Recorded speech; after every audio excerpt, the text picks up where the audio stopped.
My eco-friendly wife's secret dating app life revealed. She was cheating our entire relationship and now claims she's pregnant to stop the divorce. I never thought I'd be writing a post like this. My wife Deborah, 26F, and I have been married for 3 years, but our story goes back much further. We first met at a local animal shelter where we both volunteered. I had been going there for about a year, finding it a great way to de-stress after long days at my graphic design job. Deborah started volunteering a few months after I did, and from the moment I saw her, I was intrigued. She had this vibrant energy about her, always chatting with the other volunteers and cooing at the animals. Her long brown hair was usually tied back in a messy bun, and she wore these thick framed glasses that somehow made her blue eyes stand out even more. I remember thinking she looked like she'd stepped out of a quirky indie movie. Our first real conversation happened over a litter of kittens. I was cleaning their cage, and Deborah came over to help. We got to talking about our favorite animals, and before I knew it, 2 hours had passed. She told me she worked as a social media manager for a small eco-friendly company, and her eyes lit up when she talked about their mission to reduce plastic waste in oceans. I was impressed by her passion and knowledge about environmental issues. Growing up, my family had always been pretty environmentally conscious. We recycled, used reusable bags, that sort of thing. But Deborah took it to another level. She told me about how she'd organized beach cleanups in college and even helped start a community garden in her hometown. Over the next few weeks, we started timing our volunteer shifts so we'd be there at the same time.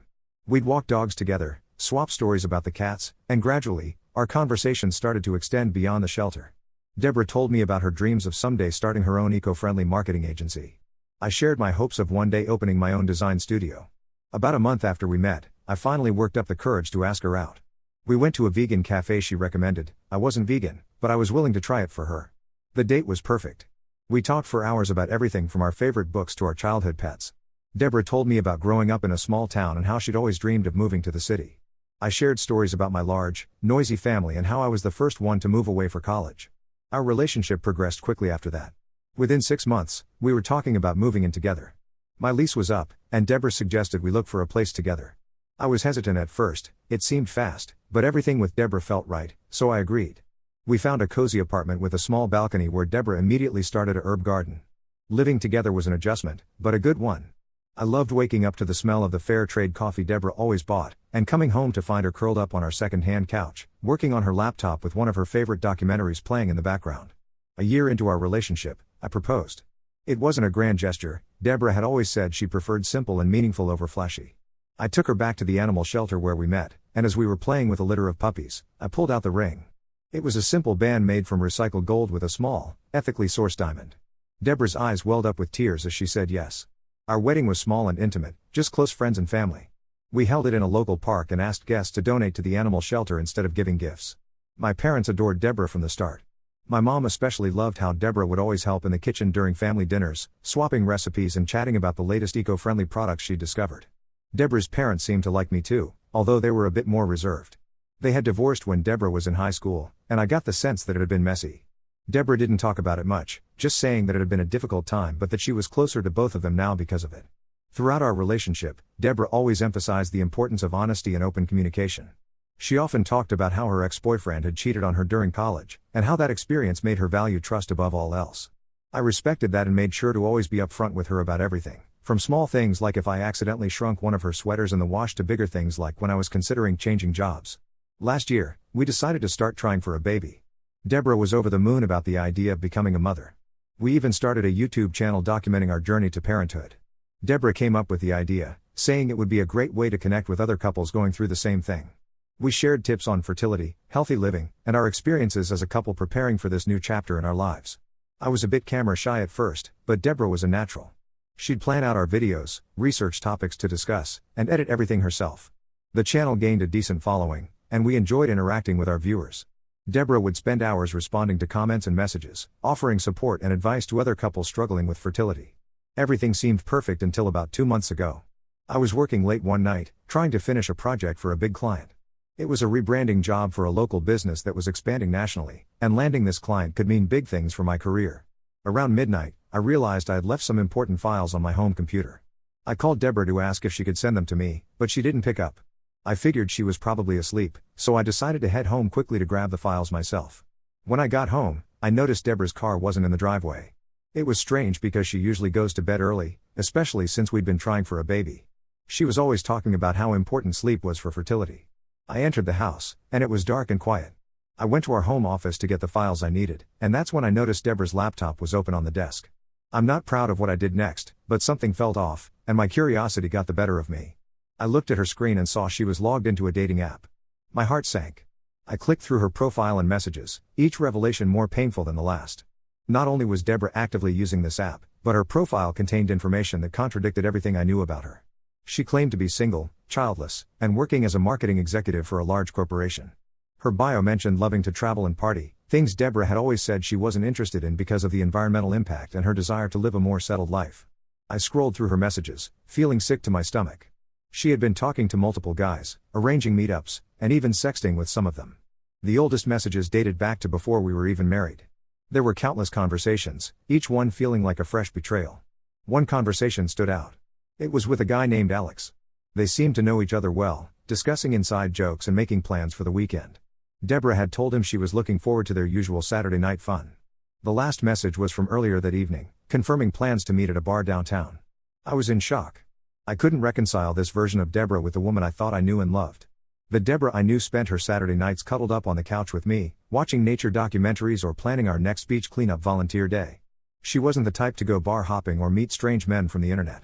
With shaking hands, I copied some of the evidence to my phone, not sure what I was going to do with it yet. Then I heard the front door open. I quickly closed her laptop and pretended to be focused on my own computer. Deborah walked in, dressed up in a way I hadn't seen in a long time. She was wearing a tight black dress and heels, her hair and makeup done perfectly. When she saw me, her face went pale. She started stammering, trying to come up with an explanation, but I just held up my hand and showed her what I had found on her laptop. The next few hours were a blur of tears, shouting, and accusations. Deborah admitted that she had been living a double life our entire relationship. She confessed that she had never worked for an eco-friendly company, that was just a cover for her real job at a large marketing firm, which she thought wouldn't impress me. The cheating ex-boyfriend story was made up to make herself seem more relatable and trustworthy. She begged me to forgive her, saying she loved me and that all the guys from the app meant nothing. She claimed she just craved the excitement and attention, but that I was the one she wanted to be with. I was too hurt and angry to process any of it. I packed a bag and left to stay with my brother. It's been 2 weeks now, and I'm still trying to wrap my head around everything. Our friends and family are shocked, and our YouTube followers are wondering why we've suddenly stopped posting. I haven't decided what to do yet, but I know I can't just forgive and forget. The level of deception is too deep, and I don't know if I'll ever be able to trust Deborah again. I guess I'm writing this post because I need advice. How do I even begin to deal with this situation? Has anyone else experienced something similar? I feel like my whole life for the past 4 years has been a lie, and I don't know where to go from here. Update 1. It's been about a month since my last post, and a lot has happened. First, I want to thank everyone for their support and advice. It really helped me gain some perspective on the situation. After spending a week at my brother's place, I decided I needed to confront Deborah and get the full truth. I moved back into our house, but I slept in the guest room. Deborah seemed relieved that I was back, but I made it clear that this wasn't a reconciliation, I just wanted answers. Over the next few days, we had long, painful conversations where Deborah revealed the extent of her deceptions. It turns out, almost everything about her was a lie. She didn't volunteer at the animal shelter, she was there as part of a court-mandated community service for a DUI she got 2 years before we met. Her passion for animal rights and environmental issues? All fabricated to impress me. The job at the eco-friendly company was entirely made up. In reality, she worked as a junior account manager at a large marketing firm. She said she lied about her job because she thought I wouldn't be interested in someone who worked for a soulless corporation. When I asked her about all the details she'd shared about her supposed eco-friendly work, she admitted she'd researched it all online, memorizing facts and figures to make her lies more convincing. But the lies went even deeper. Deborah confessed that she had been married before, for a brief 6 months when she was 22. She had hidden this from me because she was ashamed of how quickly the marriage had fallen apart. Her ex-husband, Tom, 30M, had caught her cheating, which led to their divorce. As Deborah told me about her previous marriage, more lies unraveled. The small town she claimed to be from? She'd never lived there. She'd grown up in the city, in a wealthy suburb. Her parents hadn't divorced messily when she was in high school, they were still happily married. The whole backstory she'd created was designed to make her seem more relatable and down to earth. I asked about the vegan lifestyle she'd introduced me to, the documentaries she was always watching, the beach cleanups she claimed to have organized. Deborah broke down, admitting that it was all part of the persona she'd created. She'd never been vegan before meeting me, had never organized any environmental events. She said she'd chosen that personality because she thought it would appeal to me. As for the dating app and her double life, Deborah claimed it started as a way to network for her job. She said she created a profile that she thought would appeal to potential clients in the corporate world. But over time, She got addicted to the attention and the thrill of leading a secret life. I asked her about our plans for a baby, and if that had all been a lie too. Deborah broke down at this point, admitting that she had been taking birth control pills in secret the entire time we were trying to conceive. She said she wasn't ready for a baby but didn't know how to tell me. The fertility tips she shared on our YouTube channel? All researched online, never actually put into practice. The YouTube channel, which had been a source of joy for me, turned out to be just another part of her deception. Deborah confessed that she saw it as a way to boost her personal brand for her marketing career. She never really wanted to share our life, it was all about gaining followers and potentially lucrative sponsorships. I asked about Alex, the guy she had been messaging the night I discovered everything. Deborah hesitated before admitting that Alex wasn't just some random guy from the app. He was a coworker, someone she'd been having an on and off affair with for years, even before we met. The usual Saturday night fun wasn't just a casual meet-up, it was a long-standing arrangement. Throughout these conversations, Deborah kept apologizing and begging for another chance. She promised to change, to be honest from now on, and to be the person she had pretended to be. But with each new revelation, I felt more and more distant from her. The woman I loved had never really existed.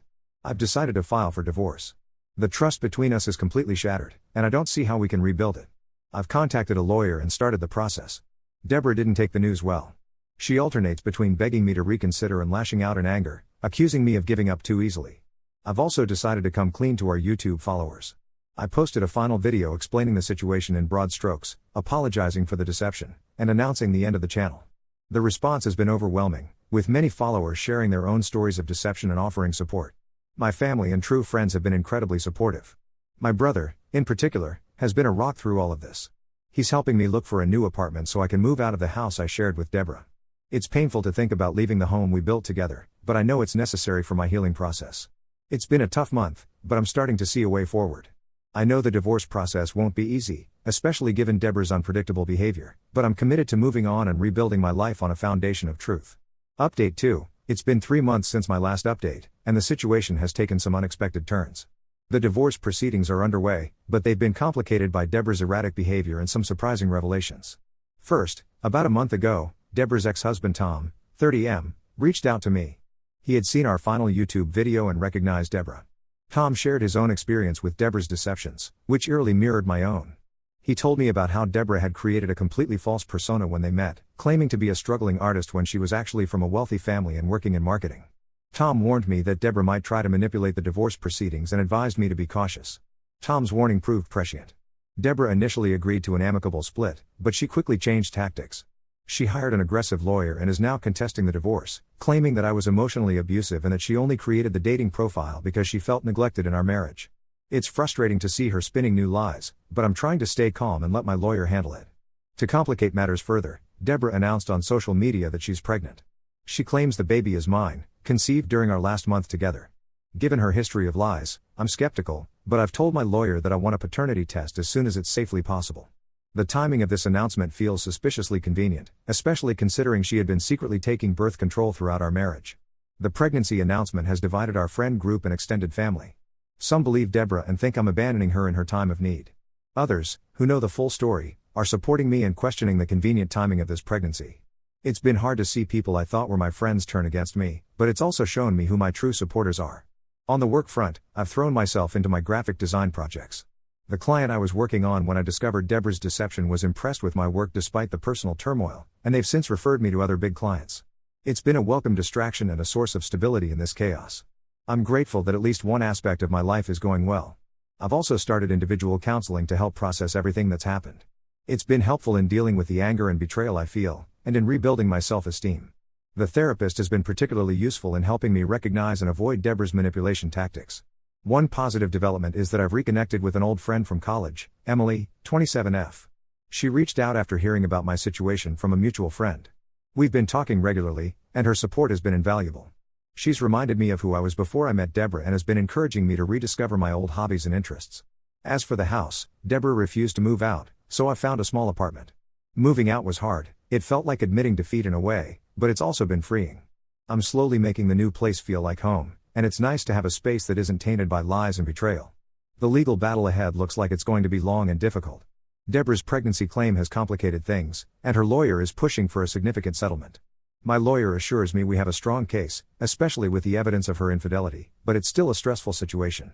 Despite all this, I'm cautiously optimistic about the future. This experience has shown me how strong I can be, and I'm determined to come out of this a better, wiser person. I'm focusing on rebuilding my life one day at a time, surrounding myself with honest, supportive people, and looking forward to a future free from deception. Update 3. It's been 6 months since my last update, and I'm finally starting to feel like I'm coming out on the other side of this ordeal. The divorce is finalized, and I can now share the full story of what happened. The paternity test results came back, and as I suspected, I'm not the father of Deborah's baby. It turns out the father is Alex, the co-worker she'd been having an affair with. When confronted with the test results, Deborah finally admitted to her lies and agreed to an uncontested divorce. The truth about her pregnancy also came out. Deborah wasn't actually pregnant when she made the announcement. She had lied about it in a desperate attempt to stop the divorce. When she realized she couldn't keep up the charade, she claimed she had a miscarriage. It was a new low, even for her. With the pregnancy lie exposed, most of the friends and family who had sided with Deborah came around and apologized to me. It's been a mix of vindication and sadness. I'm glad the truth is out, but it's painful to see how many people were deceived. The divorce settlement was largely in my favor.